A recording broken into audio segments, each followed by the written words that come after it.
네, 정치권의 허심탄회한 속내를 들여다보는 시간입니다. 각설하고 시즌2. 자, 현근택 변호사 또 그리고 장성철 대구 가톨릭대 특임 교수 나와 계십니다. 어서 오십시오. 네, 안녕하세요. 자, 아유 시끄러워라. 뭐 이슈가 너무 많아요. 자, 오늘은 검찰 수사권 분리 법안 그리고 지방선거 이야기를 중심으로 꾸려보겠습니다. 자, 먼저 어제 국회 상황 뭐 상당히 복잡하고 어지럽고 그랬죠. 조금 전에 이제 송원석 국민의힘 원내수석 부대표가 국민의힘 입장에서 어제 국회 상황 그리고 법안에 대한 입장 인터뷰를 했는데 현 변호사님 어떻게 들으셨어요? 글쎄요, 뭐 여러 가지 문제는 삼키는 건 같은데 네. 결국 국회라는 게 이제 정치의 영역이고 네. 이걸 지금 다 법의 영역으로 끌어들여서 뭐 헌법 소원하고 뭘 한다 그러는데 권한쟁의 심판도 하고 권한쟁의 심판도 하고 한다는데 뭐 아시겠지만 그동안 우리가 국회에서 벌어진 일을 법원을 많이 끌고 갔거든요. 헌재에서도 그건 많이 입법부에서 결정할 그렇죠. 문제다 이런 한마디로 것도 얘기하면 있죠. 그렇죠. 왜냐하면 상권 분립이라는 게 딱 정해져 있는 거예요. 네. 예를 들어서 국회에서 하는 일을 예를 들어서 그게 막 위법행위가 심해가지고 뭐 고소고발을 해서 법적 처벌받으면 모르겠지만 그게 아니면 가능하면 법원은 안길라 그럽니다. 네. 국회에서 일은 정치나 이런 거라서 제가 보기엔 아마 국회라는 게 기본적으로 뭐 국회 절차에서 이루어지는 거기 때문에 네. 그 절차에 따라 이루어지면 된다 이렇게 보고 있습니다. 그럼 좀 무리수가 있다 이렇게 보시는 거고요. 우리 장 교수님은? 저는 송 의원이 얘기한 것 중에 국민투표에 회부하겠다라는 거, 투표 붙이겠다라는 것만 빼놓고는 다 뭐 적절한 얘기를 잘 하셨다라는 생각이 법안 듭니다. 비판이라든가. 네, 우리나라 형사사법 체계에 중요한 변화를 일으키는 붙인다고 안 했어요. 네? 결정된 바 없다. 그때는 이렇게 없어요? 얘기하셨어요. 아니 뭐 당선인한테 장재원 의원이 이렇게 보고한다고 했으니 네. 그것은 뭐 논의를 해보겠죠. 근데 하지만 그것이 과연 그게 이제 안건이 되느냐 그 부분에서는 저는 회의적이라는 생각이 들고요. 네. 기본적으로 형사소송법 체계에 중대한 변화를 일으키는 이러한 법안을 4월 15일 날 법안을 제출했거든요. 네. 근데 오늘이 4월 29일인가요? 그렇죠. 28일. 그럼 이게 며칠 만에 하는 겁니까? 네네. 그리고 5월 3일까지, 5월 3일까지 하겠다라는 게 20일 만에 이걸 바꾸겠다는 거거든요. 그 흔한 공청회 한번 안 열었습니다. 이렇게 처리하는 게 맞느냐라는 지적에 대해서 동감합니다. 아, 그러면은 이게 20일 만에 처리됐다. 이게요 아시겠지만 재작년 한 해에 네. 1년 동안 내내 아마 교수님도 그렇고 저도 그렇고 방송만 나와가지고 얘기하면은 공수처법, 검경수사권 조정 네. 그렇게 1년 동안 얘기했잖아요. 우리가 그 내용 연장선이에요. 거기 바뀌는 거는 그 당시 6대 범죄 그 사실은 다 없애자 네. 안 된다. 그 사이 절충한 게 6개 남겨놓은 거잖아요. 네. 이 논쟁이 사실은 20년, 30년 된 논쟁입니다. 똑같은 얘기예요. 계속 반복되는 얘기이기 때문에 핵심적인 얘기는 그 당시에 이제 절충으로 어찌 보면 6대 범죄 남겨놓은 건데 그거를 다 없앨 거냐 말 거냐. 지금은 어쨌든 6개 남겨뒀다가 이제 2개 남긴다는 거잖아요. 나머지 얘기는 다 똑같은 얘기예요. 아, 자. 근데 20년 된 논쟁이다. 논쟁이나 의견 부딪힘만 있었지 논의나 협의가 없었어요. 그래서 부작용이 최소화된 그리고 국민들에게 혜택이 가는 그런 법안을 제대로 여야가 합의해서 전문가들과 공청회나 전문가들 토론회를 통해서 만들어야지 네. 이런 식으로 갑작스럽게 하겠다라는 것은 네. 결국에는 양양자 의원이 얘기했던 것처럼 민주당 의원들 20명 조사나 수사를 받아서 감옥 가는 것을 방지하기 위한 방탄용 입법이 아니냐 그런 비판으로부터 자유로울 수 없다라는 생각이 듭니다. 아니 우리 권성동 의원께서 검사 출신이고 사선 의원 하시는 동안 다 검토하신 거잖아요. 본인이 하셔가지고 미스했다고 그랬잖아요. 본인이 사인하고 그다음에 의원총회 가서 다 얘기하고 현 변호사님 의원총회에서 미스했다고 했잖아요. 아니 이렇게 중요한 걸 지금 말씀처럼 이렇게 중요한 거를 단순히 아니 합의하고 그다음에 가서 의원총회 가서 다 박수 치고 네. 국회의장하고 사진까지 찍었잖아요. 사인하고. 근데 이제 와서 이틀 만에 아이고 내가 그러면 권성동 의원 한 명만 미스한 거예요? 거기에 있는 의원총회 갔던 분들은 다 뭐예요?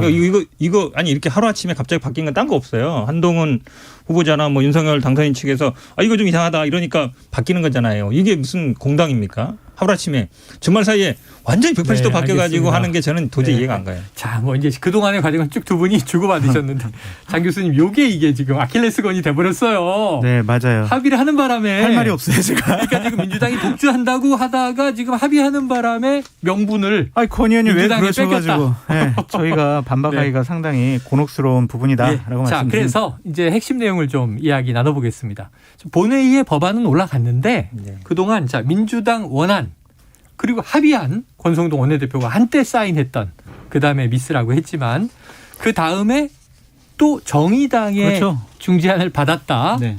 그다음에 문구 하나하나가 좀 바뀌고 있다. 네. 지금 여러 가지가 있는데 현 변호사님 네. 지금 본회의에 올라가 있는 안은 어떤 안이라고 우리가 이해하면 맞습니까? 일단은 뭐 그 당초에 합의했던 거는요. 아마 네. 이제 6대 범죄에서 2개만 남기고 네 개 이랬잖아요. 뺀다. 예. 그다음에 이제 별건 수사 금지 이런 조항이 있었는데 거기에 이제 어떤 논란이 있었냐면 이제 이번 뭐 지방선거도 피하는 거 아니냐. 네. 이래서 정의당에서 선거법에 대해서는 연말까지 하게 하자. 연말까지라는 건 6월에 선거를 하면 공소시효가 6개월이니까 아, 12월까지는 하게 하자는 거고. 지방선거 거기에 대해서는 수사까지는 검찰이 그렇죠. 한다. 구치게 남겨둔다는 거고 이제 논란이 됐던 게 결국은 보안 수사를 할 수 있느냐 없느냐. 네. 이제 중재안에서는 보안 수사를 이의제기하거나 아니면은 할 경우는 할 수 있게끔 돼 있었어요. 근데 그 보안 수사를 하더라도 별건 수사는 안 되는 걸로. 네. 근데 별건이라는 건 이제 동일성이 인정되는 범위였는데 그러니까 전혀 다른 사건을 수사해서는 안 된다. 그렇죠. 근데 이제 이거를 마치 법 적용 문제 지금 예를 들어서 N번방 사건 같은 게 범죄 조직 적용 못한다 얘기하는데 그거는 법을 잘 모르고 하는 얘기예요. 예를 들어서 사실관계는 하나예요. 이 법에 대해서 절도를 적용할지 아니면 뭐 횡령을 적용할지 아니면 이거를 예를 들어서 단순히 그냥 아청법을 적용할지 네. 범죄 단체 적용할지는 법의 적용 문제예요. 그러니까 동일성 인정되는 거예요.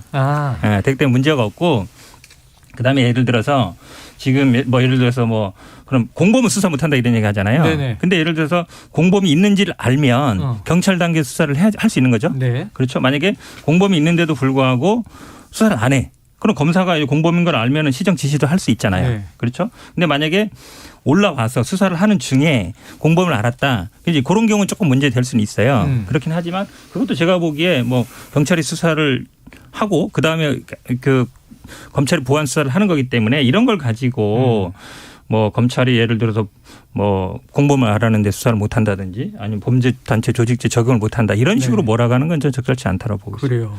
검찰이 조목조목 반박을 하고 있는데 예를 들면 뭐 성범죄로 이 조사하다가 살인이 드러나도 추가 수사를 못한다. 뭐 이런 얘기를 해서 정말 이렇게 놀라거든요. 그렇죠. 장 교수님 생각하시는 독소 조항은 어떤 겁니까? 저는 우려와 독소 조항을 좀 섞어서 말씀을 드릴게요. 만약 이 수정안이 그대로 시행되면요. 지금 검찰에서 숙사 사건으로 진행하고 있는 월성 원자력 뭐 사건이라든지 아니면 산업부 블랙리스트 사건이라든지 네. 아니면 대장동 사건이라든지 이런 사건을 4개월 안에 수사를 다 마쳐야 되잖아요. 검찰로서는. 그럼 우려스러운 거는 검찰이 이제 우리 뭐 수사권 거의 뺏기는 이 상황에서 뭐 눈치 볼 거 없다. 그래서 무차별적으로 소환 조사하고 기소하고 그럴 가능성이 높아 보여요. 네. 그래서 결국에는 그건 너무 보복적이지 않나요? 그렇게 하지 않겠습니까? 자기네들 뭐 다 뺏기는데 일단은 우리가 제대로 수사 한번 하는 거 보여주겠다라고 결심할 수 있을 것 같아요. 뭐 눈치 볼 거 없겠죠.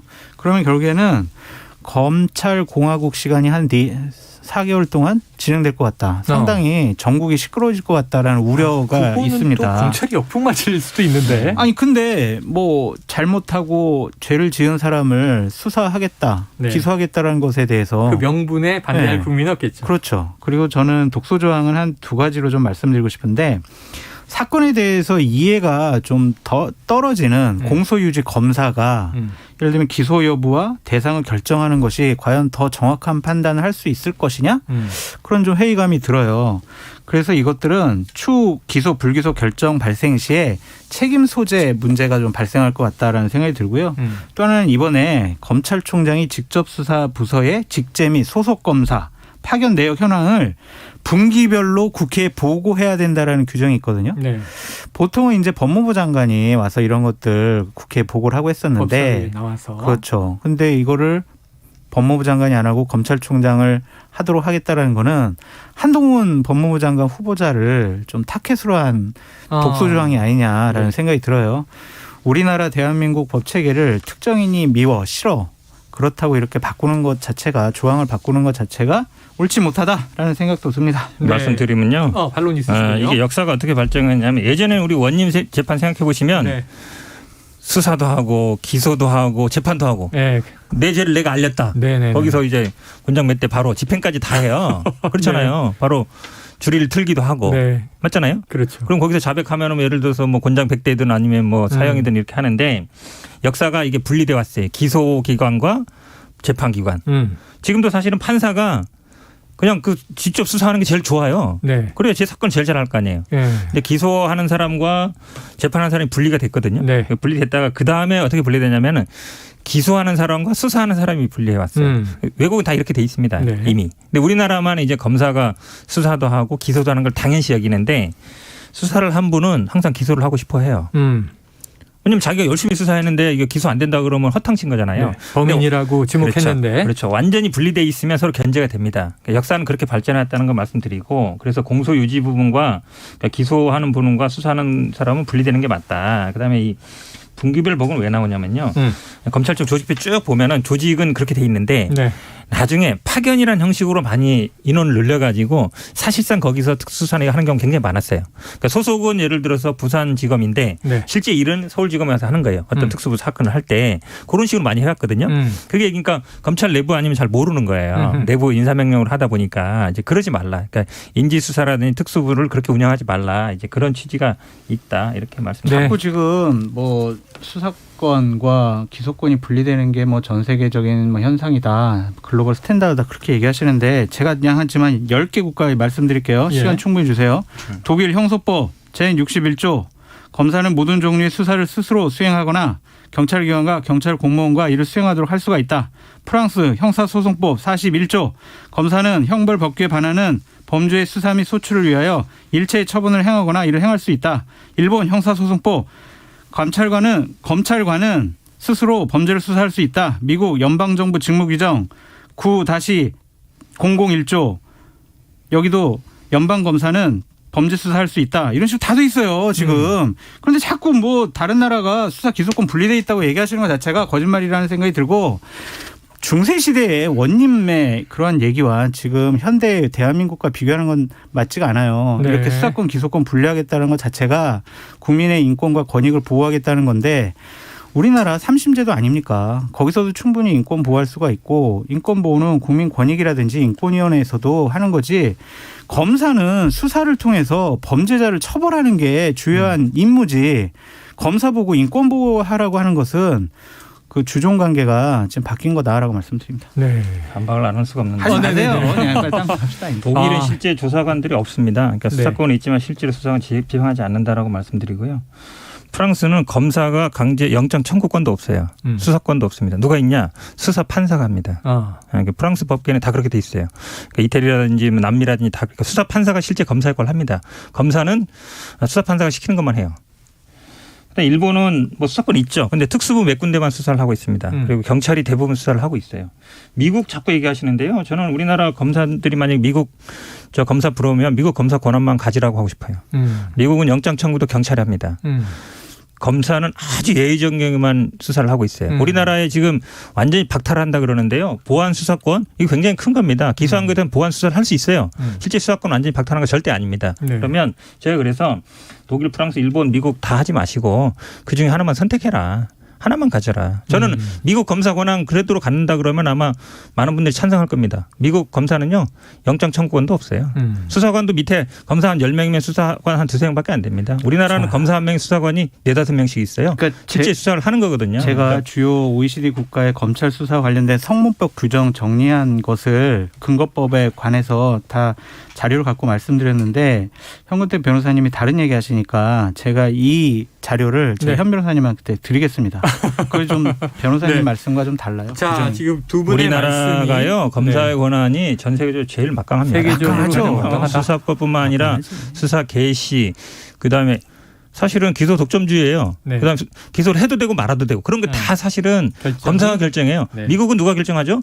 배심에서 결정합니다. 기소할지 배심. 말지. 아니 그럼요. 검사가 자기네들 마음으로 결정하냐고요. 법에 기소 독점권을 줬으니까 기소 결정하는 거지. 편의주의. 그러니까 그거를 견제하고 통제하자는 거 아닙니까? 그렇다고 검사가 알겠습니다. 잘못됐다고 계속 얘기하시는 건 자, 잘못됐죠. 어쨌든 끝에 두 분이 대한민국 검사의 권한은 막강하다. 여기서는 이제 합의를 저는 이루셨습니다. 막강하죠. 자, 이제 그동안 이게 공청회 한번 없었지 않느냐, 공론화 과정을 거치지 않았다. 그래서 이제 법안 내용을 뜯어보다 보니 결국 해외 제도와 함께 두 분의 또 충돌이 있었는데 다음 이슈가 또 뜨겁습니다. 뭔데요?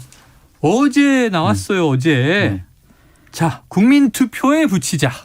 6.1 지방선거 때. 자, 그런데 지금 아까 송원석이 네. 원내수석 부대표 통화해 보니까 네.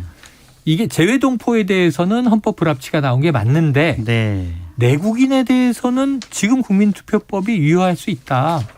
해도 된다고 볼 수 있겠다. 검토해보겠다. 이런 입장이에요. 아니 근데 기본적으로 그게 네. 저는 대상 자체가 안 되는 것 같아요. 아, 이게 국민투표에 붙일 안건이 되지 않는다? 아니, 그렇죠. 왜냐하면은 기본적으로 국민투표를 입법 관련된 사항을 법률을 국민투표에 붙인다? 그것은 말이 안 되는 것 같고 이게 뭐 청취자 여러분들 다 아시겠지만 외교, 국방, 통일, 기타, 국가 안위에 관한 주요 네. 정책을 국민투표에 붙일 수 있는 거거든요. 이거는 정책이라 볼 수 없잖아요. 검찰청법과 형사소송법 개정안이란 말이에요. 네네. 이 법률안을 어떻게 국민투표에 붙여요. 전 이거 자체가 전제 조건이 잘못됐다. 그래서 장제원 비서실장이 특정 뭐 변호사분들의 얘기만 듣고 네네. 섣불리 던진 것이 아니냐. 그런 비판은 받아도 싸다라고 말씀드립니다. 이건 조금 오판한 것 같다. 그렇죠. 그럼 국민투표를 현 변호사님이 옹호해 주셔야 될 것 같은데요. 옹호해 주세요. 아니 장 교수님이 너무나 옳은 말을 해가지고 저희도 붙일 게 없어요. 반론이 없다. 이게 사실은 법률가가 아니라 네. 일반 상식적으로 봐도 이게 국회에서 입법하는 거를 국민투표에 붙인다 그러면 그럼 이제 입법부랑 행정부랑 이게 완전히 삼권 분립이 돼야 되는 그게 안 되는 거잖아요. 네. 그다음에 설사 들어가면 외교, 국방, 통일, 기타 국가 안위에 관한 사항이 아니잖아요. 이게. 왜냐하면 각 행정부 내에서 검찰이 할지 겸찰이 할지 어찌 보면은 행정부 내에서의 어쨌든 누가 할지 역할 분담에 대한 거거든요. 네. 우리나라 무슨 검사가 수사를 못하면 국가 안위가 흔들립니까? 저는 그 생각이 되게 웃긴 것 같아요. 이게 검사가 수사권을 못 가지면 국가 안위가 흔들린다고 생각하시는 분들이 이 얘기를 하는 거거든요. 근데 누가 그거 동의하겠어요. 예를 들면 국방 통일 절대 아니잖아요. 외교에 관련된 거 아니죠. 국방에 대한 게 아니죠. 통일에 대한 거 아니잖아요. 네. 그럼 기타 국가 안위에 관한 거라야 되는데 검사가 수사권 안 가지면 국가 안위에 문제가 생긴다고 생각하는 것 자체가 넌센스고 더구나 지금 국민투표법이 헌법 불합치 결정 받아가지고 7년 동안 개정도 안 됐어요. 이거부터 개정하고 해야죠. 그리고 그동안 6번의 국민투표가 있었는데 다 헌법 개정안과 관련해서 투표행위가 이루어졌거든요. 그러니까 주로 이제 우리가 국민투표 하면 떠오르는 게 개헌 이 얘기죠. 네, 헌법 개정안 관련인데 이거는 말이 안 되는 입법권에 대한 침해가 아니냐. 그럼 지금 마지막 국민투표가 87년이 맞습니까? 그건 잘 기억을 못하겠습니다. 네, 저도 그렇게 기억. 대통령 직선제가 이제 관철되던 6월 알면서 왜 물어보세요. 근데 저 헌법 개정에 대한 국민투표하고 72조에 대한 국민투표는 별개예요. 헌법 개정 무조건 하게 돼 있고 이거는 대통령이 필요할 때 하게 돼 있기 때문에 대통령이 약간 판단이 개입되는데 대신 이런 경우라고 정해놓은 거죠. 국민투표는 무리수다. 이건 오늘 두 분의 의견이 비슷해서 의외로 또 쟁점이 되지 않네요. 자, 결국 이제 남아있는 거 이 절차인데 4월 내 통과는 좀 어려울 것 같습니다. 그렇죠. 지금 이제 이 두 번째 본회의가 토요일 잡혀 있고. 토요일 30일. 네. 그 다음에 5월 3일 잡혀 있는 거잖아요. 원래 3일 그 여유를 둬야 되니까요. 네, 72시간 이전에 고지를 하게 돼 있어요. 지금 민주당은 필리버스터 중단은 180석이 지금 안 돼서 살라미 전술로 가는 건가요? 또 있고 지금 코로나 지금 걸리신 분도 있고 또 지금 각 선거 뛰시는 분들도 있거든요. 그러다 보니까 정의당은 어쨌든 또 정의당도 이걸 법안은 찬성이지만 필리버스터 중단하는 거는 이제 소수당이 갖고 있는 무기인데 그거를 우리가 찬성할 수 있느냐 이런 게 이제 내부에 이견이 있는 것 같아서. 네. 그리고 아마 또 숫자 딱 맞춰놔도 또 문제가 생기거든요. 항상 변수가 생기기 때문에 어디 가 계신 분도 있고 이래서 아마 이제 중단보다는 아마 이렇게 3번 이렇게 회기를 해서 하는 걸로 방향을 잡은 것 같습니다. 회기 쪼개기. 근데 저는 이 부분과 관련해서 대통령께서 5월 3일 날 국무회의를 열어가지고 이것을 공표하는 것이 과연 이것도 절차적인 정당성에 맞느냐라는 생각이 민주당 들어요. 목표는 그런데. 근데 예를 들면은 국무회의는 보통 화요일 날 오전 10시쯤 열리거든요. 그런데 만약 이 법안이 오전 10시에 통과되기는 어려워요. 필리버스터를 하게 되면은 기본적으로. 그러면은 오후에 국무회의를 열어가지고 이거를 처리한다? 오전은 국회 통과하고 그래서 오후에 국무회의 통과한다. 그러면 이게 뭐가 이상하잖아요. 이 법안 민주당이 원하는 거 법안 처리해 주기 위해서 퇴임하는 대통령께서 국무회의까지 원래 열렸던 시간을 뒤로 늦춰가지고 이거를 공표한다? 과연 이게 맞는 것인지 전 솔직히 대통령께서 그런 선택 안 하셨으면 좋겠다라는 생각도 듭니다. 이게 이제 이건 국무회의를 화요일 날 9시에 해왔죠. 그동안 하는데 그거를 9시에 해야 되고 오후 2시에 다시 시하면 안 되고 그런 건 없거든요. 어찌면 관례와 전통과 이게 다 있잖아요. 아니, 그리고 화요일 날 안 하고 수요일 날 하면 안 돼요? 목요일 날 하면 안 돼요? 공무회의라는 거는 필요할 때 하는 거기 때문에 지난번에 아마 예비비 같은 경우에도 임시국무회의 열어서 하잖아요. 임시국무회는 목요일 날 열게 돼 있잖아요. 임시국무회의 열지 말고 그냥 화요일까지 기다리시지 그랬었어요. 자, 목요일 날 임시국무회의를 열어야 되는데 수요일 날 임시국무회의 열으라고 하시면 어떡해요. 네. 목요일 날 여는데. 자, 5월 3일 날짜가 공교로워서 이게 모양새 문제 때문에 또 갑론을박이 있습니다.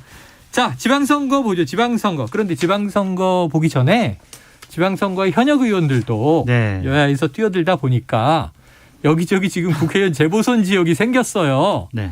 그러다 보니까 지금 자, 윤심을 입은 것인지 아닌지 지금 경기도지사에 출마한 김은혜 의원 엄청 입었죠. 윤심을. 지금 이제 의원직 던져서 전 의원 되는 건데 엄청 입은 거예요? 그럼요. 윤심이 작동했다. 그러니까 당연히 국민의힘 경기도당 당협위원장들 90%가 김은혜 의원을 도왔지. 네네. 윤심이 아니었으면 왜 도왔겠어요? 유승민 전 의원이 올라갔을 수도 있다. 또 반반 도왔을 수도 있고.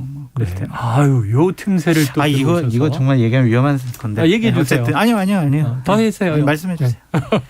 네. 그런데 분당갑이 지금 이제 이 보궐 지역이 됐어요. 그러다 보니까 안철수 인수위원장이 5월 9일에 인수위원장 임기가 끝이에요. 11회 대통령 취임. 그럼 이제 6월 1일 재보선이니까 그 이후에 안철수 인수위원장은 그럼 뭐 하나? 그랬는데 이 분당갑 출마 가능성. 장 교수님 어떻게 보십니까? 뭐 이렇게 길게 얘기하세요. 5월 7일 날 출마 선언을 한다고 지금 준비 중입니다. 준비 중이다? 네.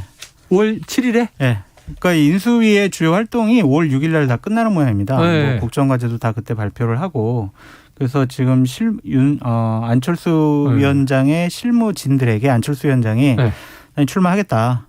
그리고 5월 7일 대략 이미? 현재로선 5월 7일쯤에 출마 선언할 테니까 준비를 해라. 라고 지시가 내려간 상황이고요.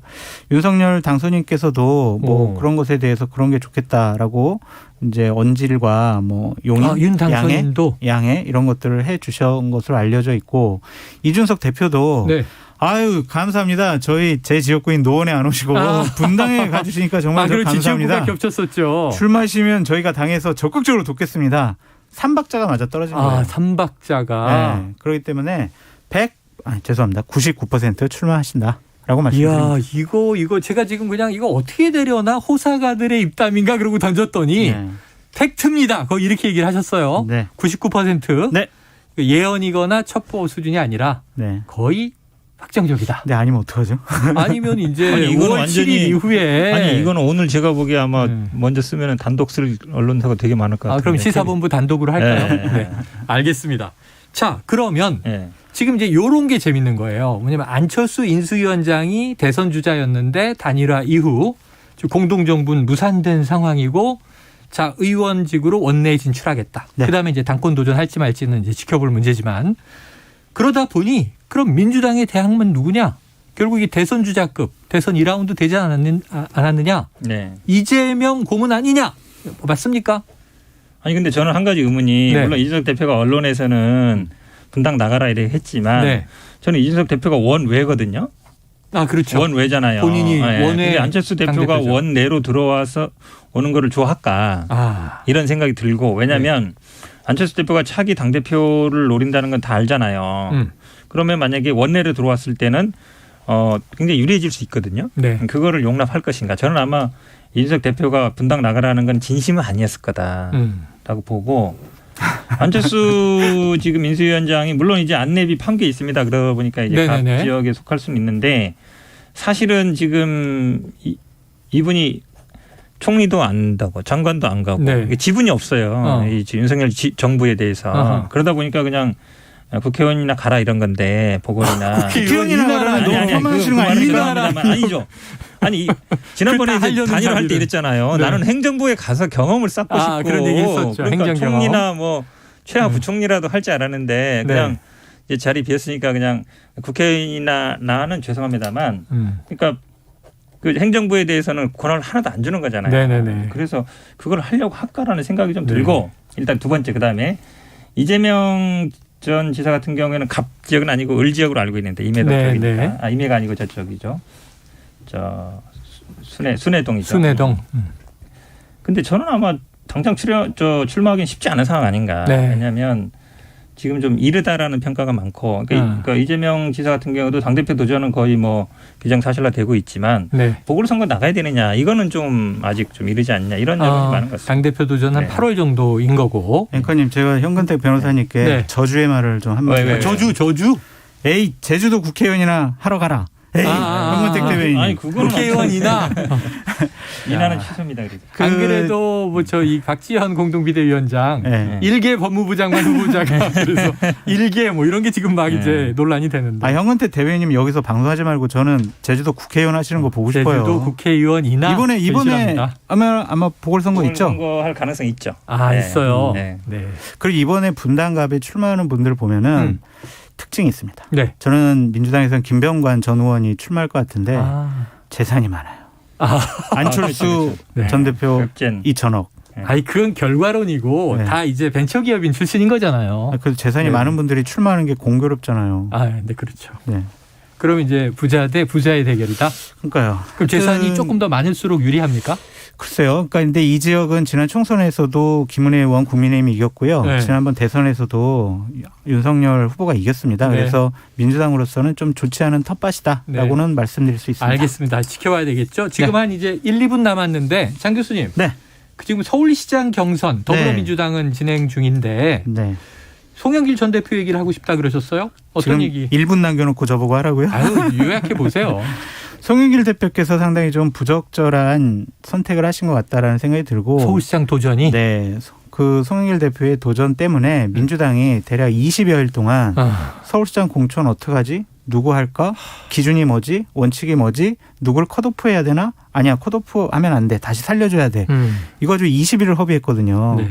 서울시장이라는 지방선거에서 가장 중요한 상징적인 자리에 대해서 이러한 갈등과 혼란, 여러 가지 어려움이 있었다는 거는 지방선거 자체가 민주당이 어려워질 수가 있어요.